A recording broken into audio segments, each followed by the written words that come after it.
Bonjour à tous. Voici la troisième d'une série de 4 capsules pédagogiques portant sur la thématique de l'apprentissage visible. Un des constats de John Hattie dans cette méga-analyse est que les enseignants sont les joueurs les plus influents dans le processus d'apprentissage des élèves.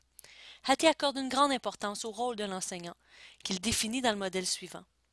L'enseignant est activateur, car il met les élèves en action. Il est agent de changement, il s'informe et se questionne sur les meilleures pratiques, et il est directeur de l'apprentissage. Il guide et accompagne l'élève vers son autonomie d'apprentissage. Mais ce qui fait d'un enseignant qu'il est réellement influent est tout d'abord la connaissance qu'il a de son impact. C'est cette connaissance qui nourrira son désir de faire les bons choix pédagogiques.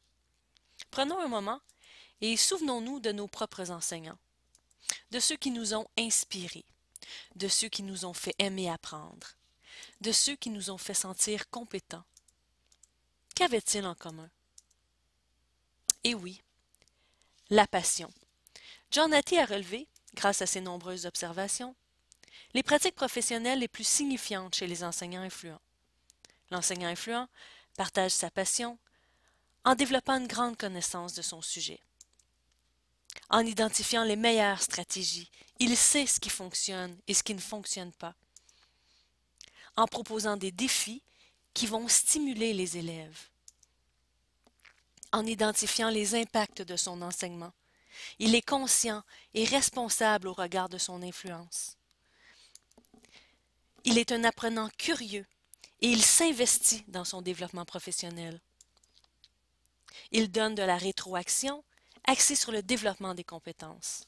Puis, il installe un climat où l'erreur est la bienvenue. Il évite les jugements et ne laisse pas les élèves se juger entre eux. Finalement, il célèbre l'apprentissage et la prise de risque. S'il désire augmenter favorablement son impact, l'enseignant doit savoir se mettre à la place de l'élève, de cet élève qui se présente en classe avec ses croyances, croyances que l'enseignant doit parfois déconstruire puis reconstruire. Cet élève qui se présente en classe avec sa propre perception, réaliste ou non, de ses propres capacités. Sa motivation et sa réussite sont directement reliées à cette perception. Toutefois, l'élève a une vision globale de sa compétence. En effet, l'élève en difficulté ne sait pas toujours ce qu'il ne comprend pas.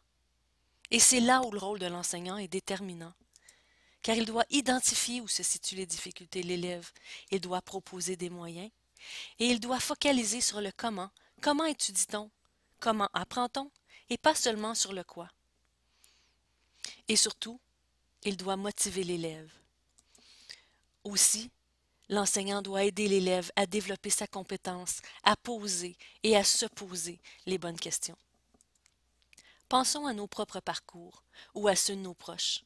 Le chemin de la réussite n'est évidemment pas le même pour tous, mais par chance, vous êtes là, chers enseignants, passionnés et inspirants.